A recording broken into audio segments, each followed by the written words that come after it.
Minty Jones in space.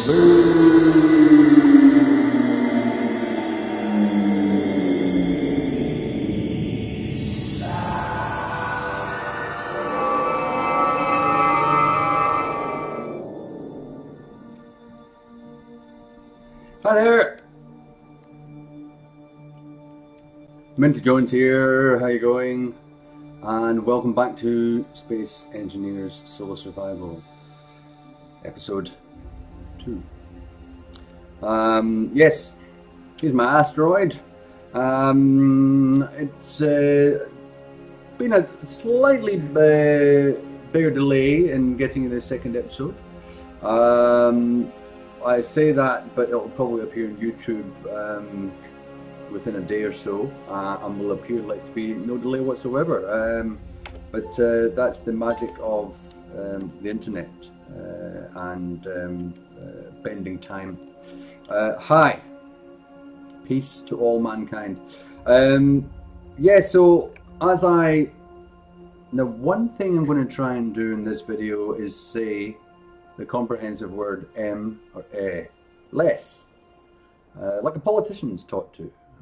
I'm not a politician, I never aspire to be, although sometimes I think that would be easier than being a father.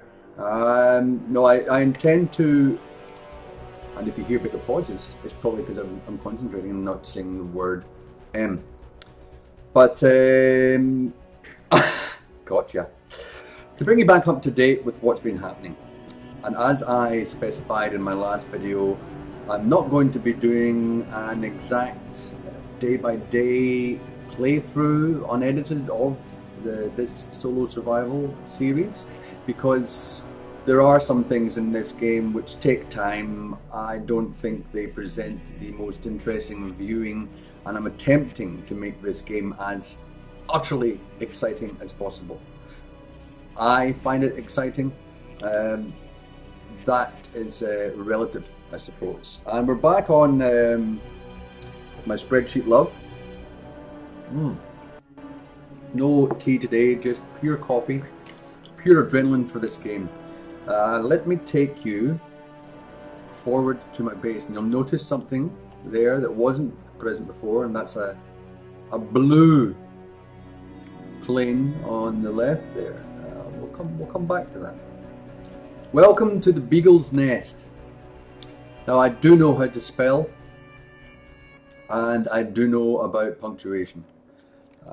I'm just lazy. But this is the Beagle's Nest, not the Eagle's Nest. Beagles are traditionally known to be not as clever as eagles and cannot take flight either. This is the home of the Beagle. It's not really, it's my home. And I must admit, I started this off playing this game in vanilla format, which means there was no mods that I loaded up the game.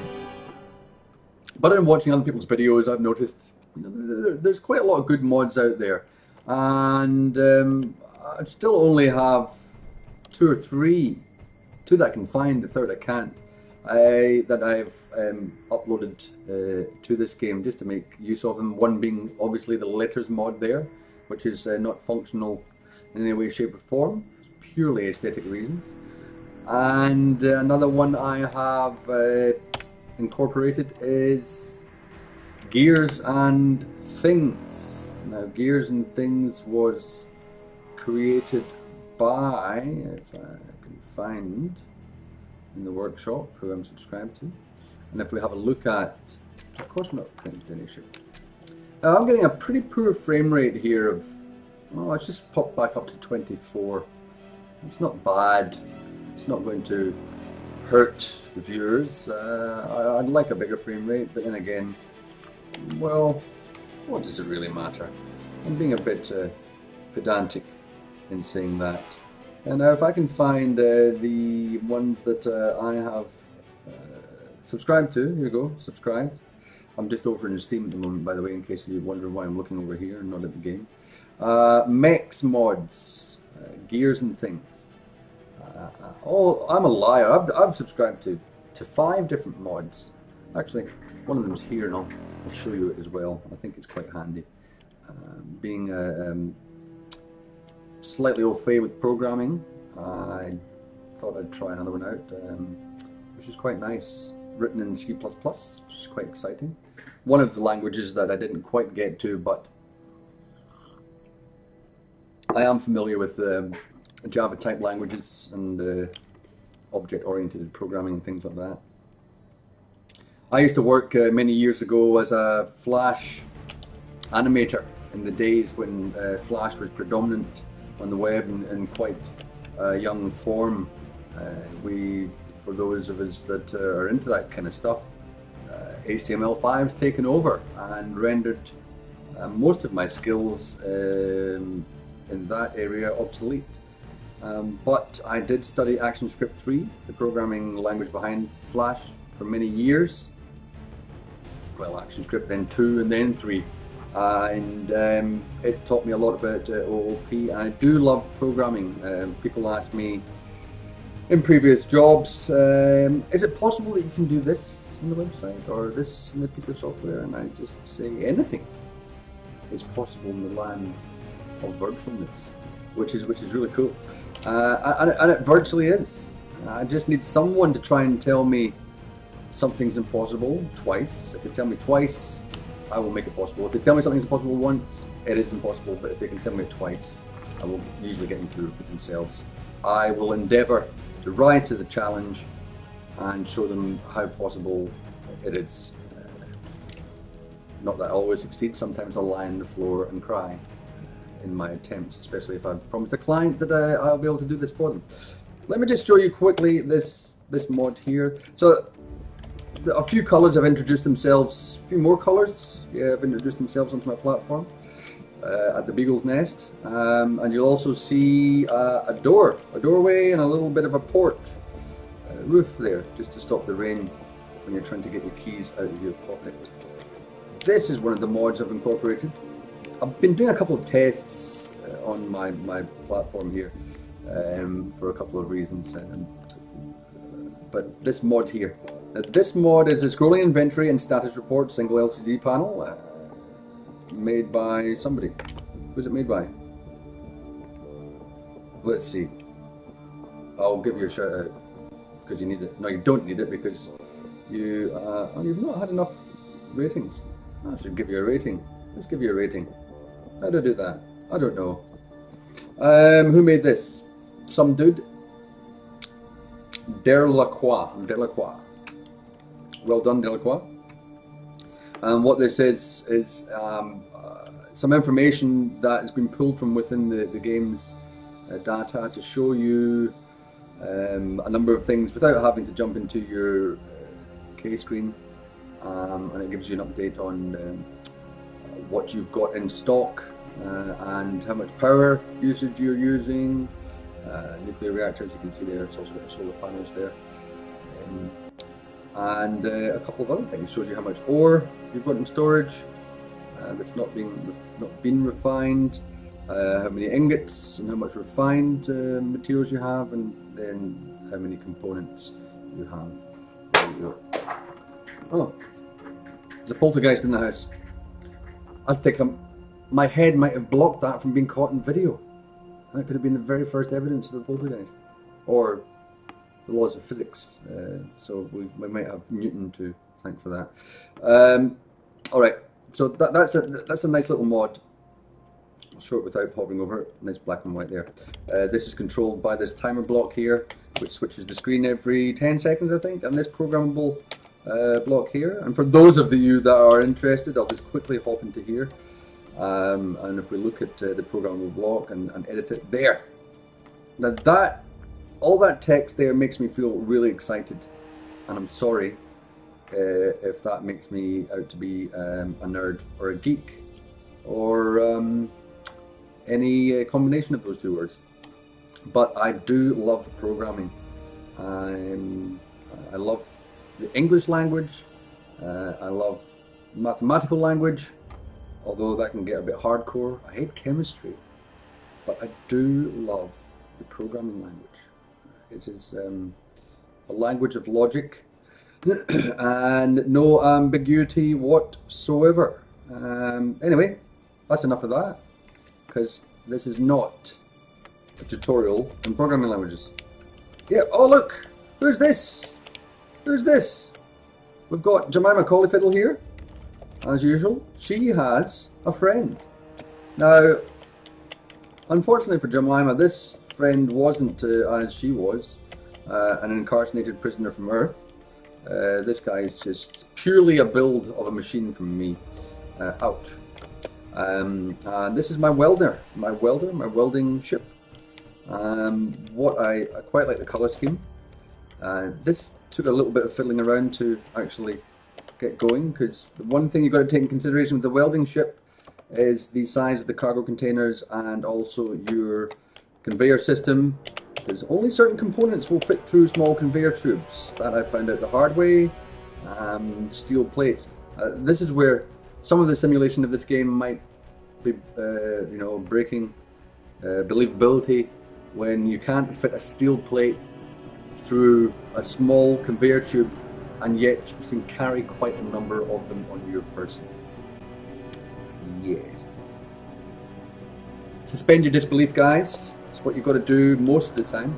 What I do like about this ship is its rear end. And I say that about a lot of things, but in this case, I am quite happy with the configuration of this thruster bank, the forward thrusters. We've got two up top and two down the bottom. We have sleek enclosed designs for the two up top, a little bit like pods, and we have the grown flower design down the bottom. I'm coining those terms, pod and flower, even though they are real words already, but I'm coining them for this thruster type layout. And again, there's no real functional reason for this. It's all just aesthetic design purposes. This is the closest I get to my chosen subject that I was going to do when I left school, was architecture. I didn't get round to it after someone told me that computers were going to take over. I think that was a little bit unfortunate they told me that, because it wasn't quite true. If I'd followed that path in this life, I probably wouldn't be in Australia. I'd probably have a lot more money than I do now, and I'd probably have less hair. Excuse me.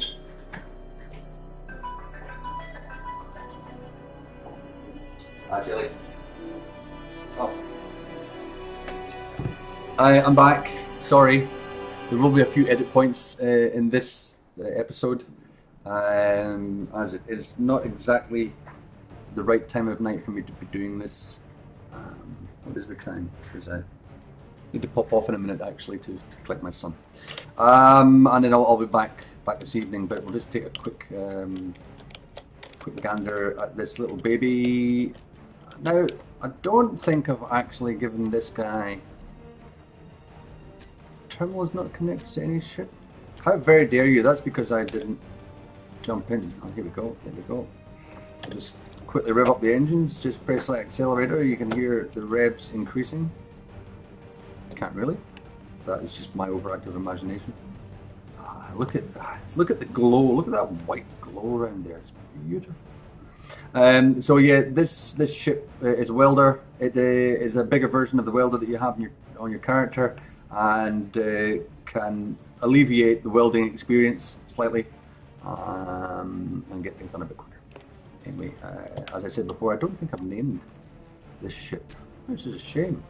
It's called Small Ship 881. I didn't make that name up, although it's using a lot of imagination there. I don't know where 881 comes from, because I have not made 880 other ships. However, we will probably name this to make Jemima feel a bit better, because she's a bit of an outcast having a name like that. She'd prefer to be called Small Ship 880, but she has denied that because she did used to be a human. This welder actually, if we just jump into the cockpit, look at those beautiful colors. This welder helped me make this new feature, very exciting new feature over the other side of the asteroid, of this blue panel here. I'll just take you just for a little flyby because it's very interesting. It's a lot of thought has gone into this. It has some props there, which keep it up, even though you don't need those kind of things in this game. Things will just go where you tell them to, but for the sake of believability, we've got some struts underneath which keep that up. We have a nice curved undercarriage.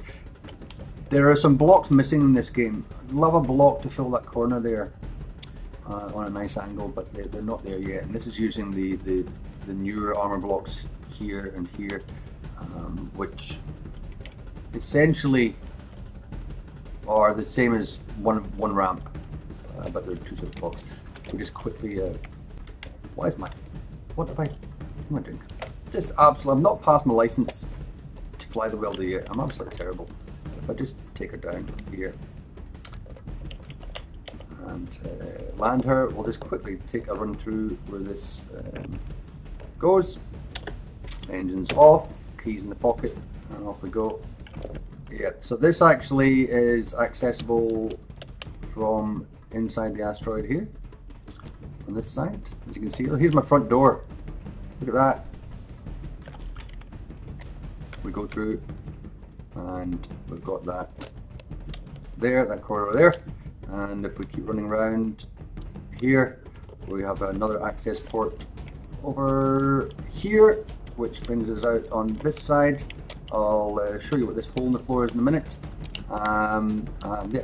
This platform is going to be used to build my larger ship.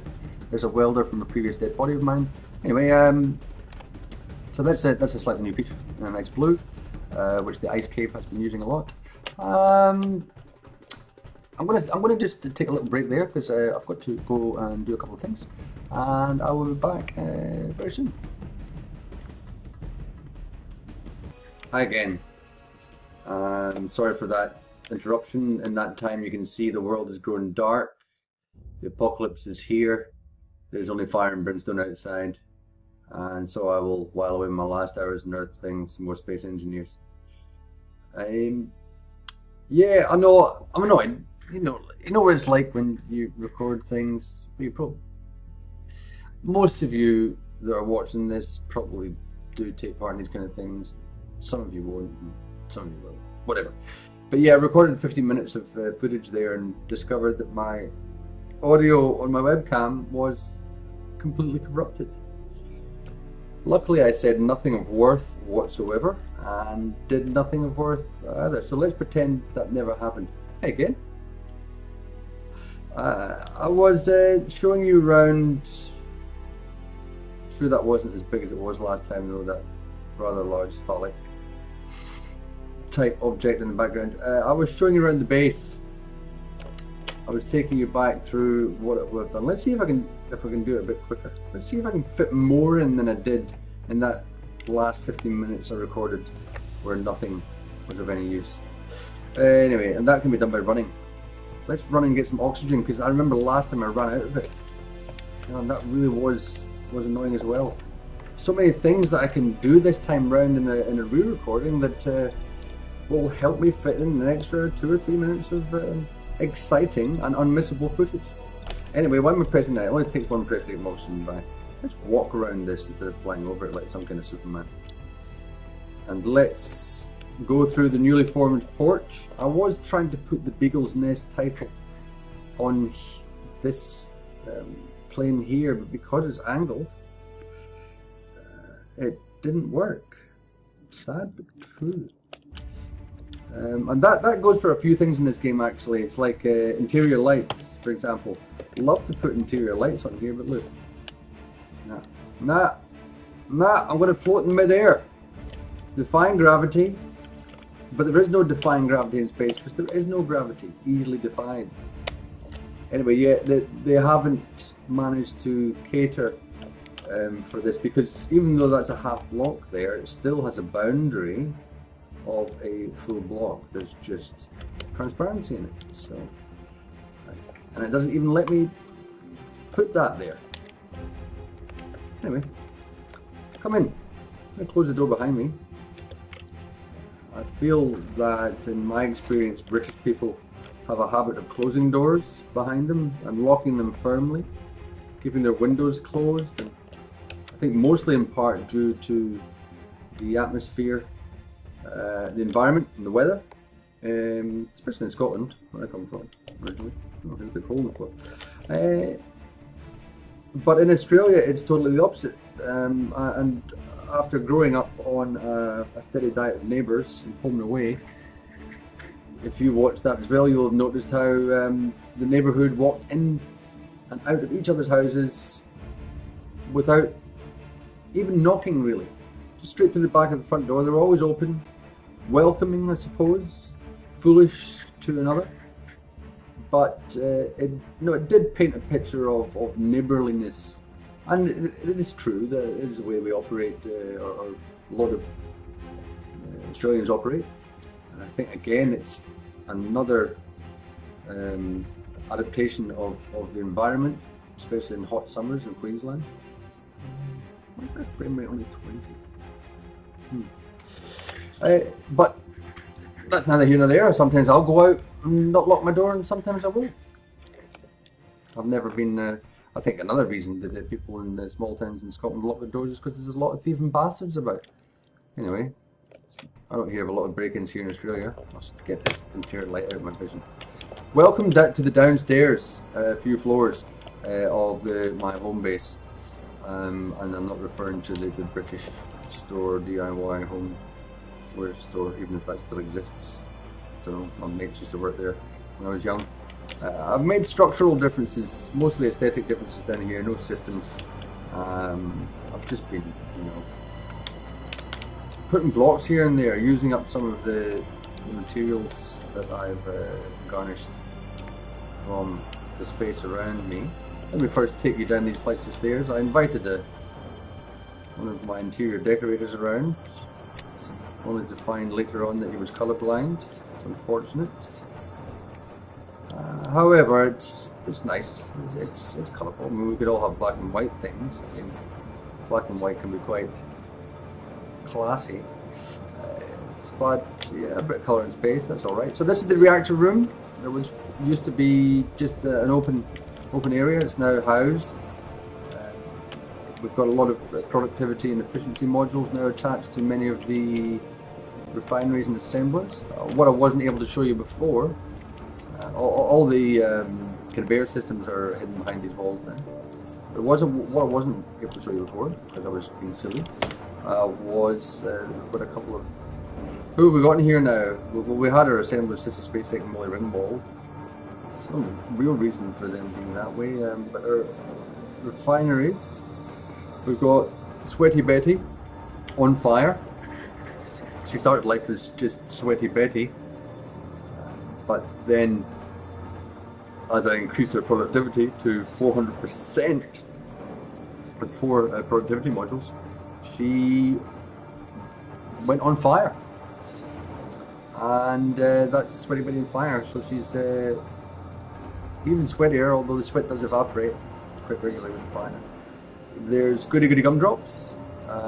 He's a bit of an all-rounder. He's got productivity and effectiveness. And here's Wally. If you've been looking for Wally, he's here. And no wonder you can't find him, because he's stuck in an asteroid in space. Yeah, there's a couple of other things we've got on our final. Anyway, I actually changed the settings. As I mentioned before, you can tweak the settings here. And one that I put up was the inventory settings, the inventory size settings. That increases the inventory that the character can carry, but also that of any other storage item, including refineries and assemblers. And I had it up by 10 times.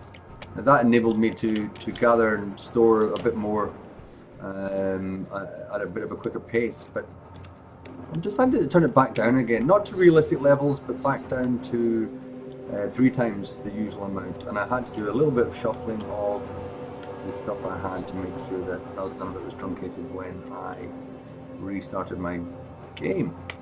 I like these corridors. You don't see a lot of these corridors in a lot of the videos I've seen, but I like it.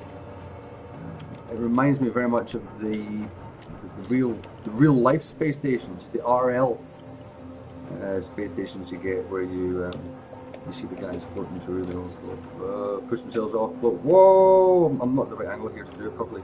They go, whoa! And they come out the other end into a pod, and then they carry over this way, whoa! And I'm going the totally wrong direction, but let's imagine there's a corridor there, using what only can be called as the right hand side of your brain.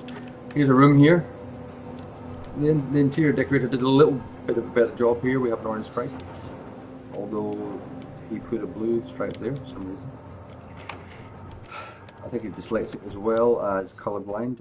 This is my pièce de résistance here. I'm going to turn my suit lights off so we can go and be awe-inspired. Look at that. Look at that. This is also, well, this is actually blue and green here, but the orange lights have turned it green recently from that one light. I've got an other gravity generator there, but look at this. I just love this room. It has no purpose whatsoever but to look nice. I've fitted my windows now. There's a couple of the old style windows there, but we've got the large plate glass window in the middle. Stained glass window, and there's a mod. There's a mod someone should come up with for this game. Stained glass window. I do appreciate stained glass window. Run over here. Run. I've been forgetting to run anywhere. I'm not saving any time, I don't think, in this episode. Here's a hole in the wall. Not selling hamburgers. Oh, it's dark now. Let's turn the lights back on. See, it doesn't look quite as good when you turn the lights back on. You can see the real colours and stuff. Here we go. Off. On. A nice roof as well. That would be really cool if it opened up. One of the mods I've got actually has got some hinges in it, and I think they would be really nice. Instead of rotors, maybe they can perform the same thing as rotors. But anyway, imagine that opened up. Beautiful. This could be a landing bay. That'd be nice if that whole thing folded back, rolled back. Oh, I don't know. Oh, I'll end up doing nothing with it. Let's travel up this shaft, because what I've wanted to create here was an elevator. Zoop, zoop, zoop, zoop, zoop, zoop, zoop. And let's not go that way, because that doesn't lead anywhere but a wall. Let's go this way. Let's fly over. Whoa! And that's why I've been doing some testing over here. And that was this big phallic-like shape you're seeing is a couple of pistons. Now, let's grab some steel plates, because I didn't manage to do this last time actually either. I've only got a couple minutes left, but we should be able to illustrate part of my idea. Several ways to do an elevator, I guess, in this game. I've noticed pistons in a few people's videos, and if you put a couple of pistons on top of each other, you could build an elevator, and I suppose you could build quite a few pistons on top of each other. It's a bit bulky. It takes up a little bit of room. You have to dig far into the ground. Like those giant supermarkets you see getting built, where they dig the car parts deep into the ground before anything. So let's just having a test here where you could go to on this. So the first floor's, I think that green one there. So that would be floor 1 and a ceiling. Floor 2 and a ceiling. Floor 3 and a ceiling. Floor 4. Floor 4 is the 2 pistons. So I suppose that would be incremental, and you'd get 6 with 3 and 8 with 4. And using sensors, that might work out quite well. A couple of other things you could do for an elevator. I suppose you could have a gravity powered elevator. You could have a gear driven elevator with cogs, and that's one thing I've downloaded. But I did think of, what about cables? There's no cables in this game, and I'll need to look up and see if there's any cables in mods. Cables would be an interesting thing to have as well. I just don't know if that's been thought of. Stained glass windows and cables. I have many ideas. One other thing I did do at the end of the last episode was name this ship. This ship is now called Winnie the Welder Cooper, because tribute to Winnie Cooper. She played the love interest in the Wonder Years with Kevin Arnold years ago. One of my favourite feel-good family shows. I miss it very much. Much like the Cosby Show, until Bill Cosby didn't not admit to doing the things that Janice Dickinson has said he has done. But anyway, Winnie Cooper, here's a picture of her now. lovely. She is lovely and apparently a very good mathematician. I'm going to leave on Winnie Cooper. We'll come back to my case. But yeah, Winnie Cooper, wouldn't you love her as your maths teacher? I would. Anyway, this is Minty Jones thinking about Winnie Cooper. And next time I'm back, we'll do something interesting, hey? Alright? Minty Jones out. See ya.